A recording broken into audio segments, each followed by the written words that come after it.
Hey everyone, it's the Gadget Guru.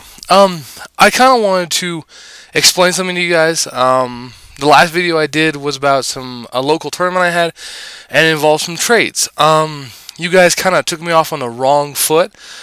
In the video I talked about how a guy basically ripped himself off. And yes, he ripped himself off. I didn't rip him off. I also said in the video, but I guess everyone ignored it, that I pointed out to him, hey, you got like $100 cards worth of cards here. I've got like $10. I pointed that out to him, and I said that in the old video. I guess you guys missed that or something. I pointed that out to him, and he still didn't care. So it's not like I was trying to intentionally rip him off. And on another note, I wasn't happy because I ripped him off. Like, don't think that makes me happy. I mean, that'd be a douchebag thing. I wasn't happy because I ripped him off. I was happy because that day I got a lot of the stuff I needed for my self-destruct button deck. I got, gold tune tables. I got my Destiny Hero sets. I got all that stuff. So I'm like right next to completing that deck, which made me really happy. Which is why I was happy in that video. So you guys took me kind of on the wrong context, and I wanted to kind of clear that up and let you guys know. I do not support ripping people off. I do not, condone it. I do not. Like I said, I hated trading him because it was just like he went strictly off card for card, super for super, ultra for ultra, and he didn't care about value. And I mean, while I understand that is his position. I mean, he's able to do that. They are his cards. Another thing I want to touch on was a lot of you were saying it's not cool to rip off little kids. If he was 16 or under, I wouldn't have traded with him. I wouldn't have. He was 19 years old. He knew what his cards were worth, and even when I told him, he just didn't care. That's as much as I can say. He was not a kid. I did not rip him off. I told him the price of his cards, and he still wanted to trade. So at that point, I'm not going to say no. I mean, you guys can, if you guys still think that that's wrong of me, then think it all you want. I don't think it's wrong at all. I mean, I'm not going to say no to a good trade if I need the cards. There's no way I'm not going to say no to it. Period. So I kind of wanted to make this video and explain that, and kind of, I guess you could say, also explain why there's not going to be very many videos. There hasn't been a lot of videos because what I'm going to try and do, I used to post one every day, but I'm going to try and make a video at least once a week. I'm going to try and do it maybe twice a week. Quality videos. I mean, they're going to be kind of long, probably 10 minutes or so, but they will be talking about issues that everyone wants to talk about right now, and I will be giving my ideas and opinions on those. I already have a few built up, but if you guys want to leave suggestions in the comments, go ahead. The one I'm going to talk about this time is the meta. What the meta is right now, because we just had the Inzectors come out, we had the windups come out, and everyone's going, well, what do you think about this? What do you think about this? What do you think needs to get banned on the ban list? This. So I'm going to go ahead and cover a lot of that in this video. First thing I want to start off with, Inzectors. Inzectors just came out. They're pretty broken. Don't get me wrong. That deck is annoying. It blows up all your cards, loops, and gets ready for the loop next turn. Is it unstoppable? No. Warning shuts down that loop really hard. MST shuts down that loop really hard. I mean, there's a lot of ways to shut down the loop. You can DD Crow their Hornet. I mean, there's a lot of ways to shut it down. We do have, I think, 3 or 4 Inzector players currently, and it's pretty broken. I'm not gonna lie. If you don't know what it does, they pitch Dragonfly to the graveyard or get it to their hand in any one of 5 different ways. Then they summon Dragonfly. They pitch Hornet, summon Dragonfly. Dragonfly equips Hornet. Now, Hornet can send himself to the graveyard to destroy a card. So you send him to the graveyard, destroy one of their cards. Then Dragonfly activates. She special summons another Inzector from your deck when a equip card is sent from your field to the graveyard. So they special summon Centipede, which Centipede equips Hornet. And then Hornet sends himself again to destroy another card. Now, Centipede does the exact same thing as Dragonfly, but he adds one to hand. So then you add Dragonfly for next turn. Or some people are actually taking double summon to go, activate double summon again, and do the whole loop again. What does this mean? Well, first of all, let's break it down. The loop itself, how hard is it to pull off? You dump one card into the graveyard and have to draw one card to your hand. You have to have the Dragonfly in hand and the Hornet in the graveyard. That's not too hard to pull off. That's pretty easy. There's a lot of leeway there. You can mess with that. They are not warriors, so, Rhoda doesn't work, but people do try and splash warriors like Armageddon Knight. So the first question, what do I think is the most successful build? The most successful build I've seen so far, believe it or not, is actually, I guess you call it Inzektor plants. I don't know. It's really weird. Like, it runs a plant engine with Inzektors. So after they blow up your field, then they can synchro like crazy. But I think the most popular version right now, the best one I've seen is the Inzektor plant version. The most popular version right now is the one that runs Armageddonite, Rhoda, and stuff like that. All of them are really good. They're fast. They're good. Like, trust me. So either way, you're going to be looking at a kind of annoying setup. Now, okay, how do we stop the loop? Well, first of all, Shadow Imprisoning Mirror. Shadow Imprisoning Mirror shuts them down because they're all dark. So you go Shadow Imprisoning Mirror, and that's pretty much all there is. However, do remember, if you play Shadow Imprisoning Mirror and then Hornet is already equipped, they can send Hornet to the graveyard to pop your Shadow Imprisoning Mirror because it is not a monster. It is an equipped spell card. Remember that. So Shadow Imprisoning Mirror won't stop him. Same thing, Dimensional Fissure. They can actually main deck D-Fissures on you if they want to, because it'll remove your monsters, or stop you from playing Veiler and Maxi and stuff, but they can still use their Hornet effect because it's a equipped spell card when sent to the graveyard, so remember that. But if you get Shadow Imprisoning Mirror right off the bat, it stops their setup really easily. If you can remove the Hornet, DD Crow, Crevice into the different dimension, any form of removal, if you remove the Hornet, as long as they don't have another one in hand, you're okay. It stops their loop. They really can't do much at that point.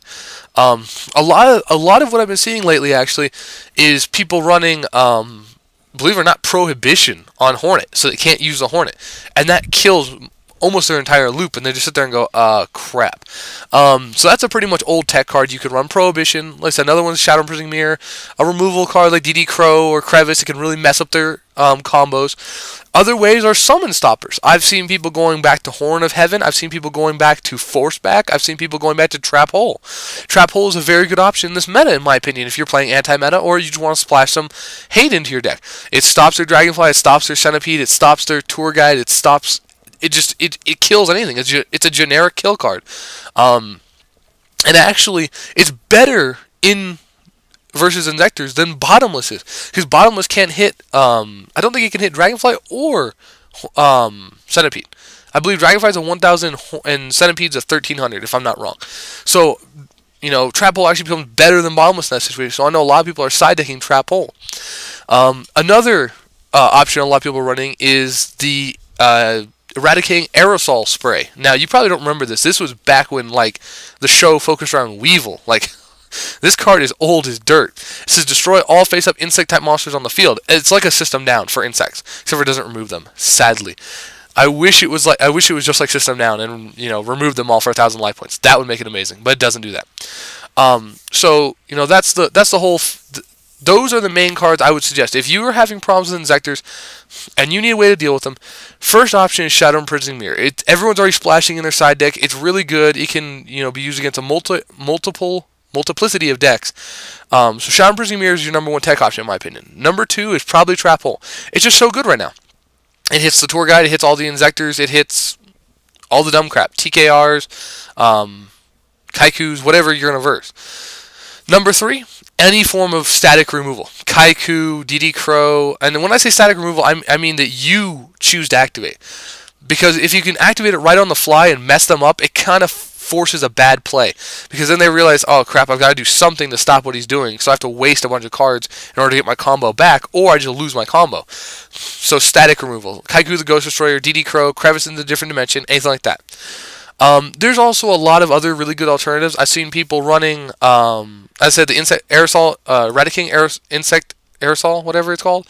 I've seen people running, Consecrated Light, because then they can't summon, and their entire deck is all darks. So I mean, that actually messes them over really bad too. Summon Consecrated Light, their entire deck is dead. I mean, they're all dark monsters, and when they splash Armageddonites and stuff, it's still dark monsters. I mean, it really messes them up. So there's plenty of tech options you can choose for that deck. You just got to figure out what you want. Next deck in the meta, Windups. Windups are a bit more annoying. I'll put it that way. I don't like this deck. This deck is very, very retarded. Basically, if you don't know what Windups do, their whole loop is centered around Windup Hunter. He's a 3-star. I think he's an Earth or something. I don't know. He's a 3-star, and he basically says tribute another Windup monster you control to send one card from your opponent's hand to the graveyard. So basically, what you do with this guy is you pitch him or anything else to your graveyard. You pitch a Windup. As long as you have Hunter. You need Hunter. That's all you really need. So say you pitch a random Windup to your graveyard using oh, I don't know. Think of something. Foolish Burial, Hand Destruction. I've seen so many different texts to do that. It's crazy. The point is, you pitch one to your graveyard. You go summon Snail. Now, Snail, or, no, sorry, not Snail, Rat. Wind Up Rat. I keep calling it Snail. I don't know why. I apologize. Wind Up Rat says you can switch this face-up card in attack position to switch face-up defense to special summon a monster from your graveyard. So, essentially, it's a Lila that special summons a monster. The wind-up monster. So, you summon a Rat, defense it, grab a monster, exceed summon, wind up Zenmaity. Now, Zenmaity says you can detach one from him to special summon a monster from your deck. So, you detach and you grab a Snail. And this is why you want the Hunter in the graveyard, because now you turn the Snail to defense, grab the Hunter, and put it in play. Now, automatically, you sack the wind up Zenmaity for his effect. Make them discard a card, because you've already used its effect, so it's useless. Then you exceed summon again. You go into another Zenmaity. You detach the Hunter. You special another Snail. Turn the Snail to defense. Grab the Hunter. Send the Zenmaity. Another card. Exceed summon again. Turn to defense. Grab a Snail. Use Snail. Grab the Hunter. Send the Zenmaity and send the Snail. And that's 4 cards. Auto. Ding. Fries are done. And now, people are also teching Gilasaurus, Instant Fusion, all kinds of other things, so they can just go into a Wind Up Zenmines automatically after they're done with that and just discard the 5th card. So, and then, of course, you've also got Pot of Avarice, Monster Reborn, all that other crap. So they can essentially discard your entire hand turn 1 with little to no effort. Literally. I mean, that's what the deck does. And it's very easy. I've seen people with broken builds already. The most common build is just a straight wind-up build. Wind-ups with draw support. That's all it is. Because as long as you get to that first turn, your opponent loses. What are they going to do against you? They draw 1 card to your 5. Or 4, depending on how many cards you had to use to get your loop. Either way, it's busted. It's retarded. It shouldn't be allowed. Honestly, there's not a lot of outs to this. Max C is one of your best bets. Pitch the Max C, ruins their entire combo, because every time they special, you just draw again. It kills their combo. Max C is the best one. Veiler is the second best one. I mean, it just stops that crap. Really, besides that, I really don't know what to say. I mean, I've seen this deck just destroying everything. I mean, if you go first, you kind of can set your Solemn Warning and stuff, but usually the problem is when they go first. When they go first, if you don't have the Veiler and you don't have the Max C, you're not going to have a happy day. Now, what can you do about this? Unfortunately, I hate to say this, but there's really nothing you can do. Max C and Veiler are your only options, pretty much. I mean, some decks have playability and leeway with this kind of setup. The agent decks can play Herald of Orange and, pitch him and stop the monster effect. DD Crow does help because you can DD Crow the Hunter. So DD Crow is a good option. As long as you DD Crow that Hunter, they can't play their infinite loop crap, and you can pretty much be safe. I don't know. I mean, that's about it. Like, I mean, you have to have something you can play from your hand, bam, right away. So, Veiler, Max C, or DD Crow. You need one of those. So, if you are not main decking Crow this format, which actually that's another main deck card that's probably going to come back, Crow, because there's so many uses this format. I would suggest side decking Crow for windups because you're going to need it. If you verse a windup deck, you do not want to get sacked by it. It's the most annoying thing in the world to get sacked by because the minute you see them open up and they go Foolish Barrel, Wind Up Hunter, most people just scoop. There's nothing you can do. I mean, that's one of the problems on Dueling Network right now. Windups? Oh, no, done. Because the loop just auto kills you. Can you play out of it? It's really hard. 4 cards to 1. It's pretty hard. I'm gonna say that right now. So windups are another really big problem. And like I said, Veiler, Max C, and DD Crow. If you don't have the Veilers or the Max C because it's a money issue, I understand. I am not paying $60 or whatever they are a piece. I think they're like $40 now or something. I don't care.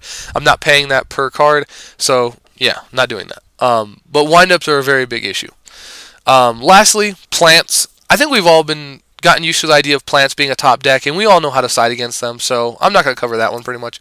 But those are considered the top 3 decks right now. Windups, plants, and Inzectors.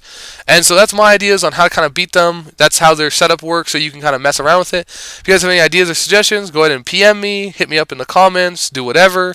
I'm here for you guys. So I'm going to try and, as I said, the videos won't be as frequent, but I'm going to try and make them much higher quality. So, it's the Gadget Guru, and I'll catch you all later.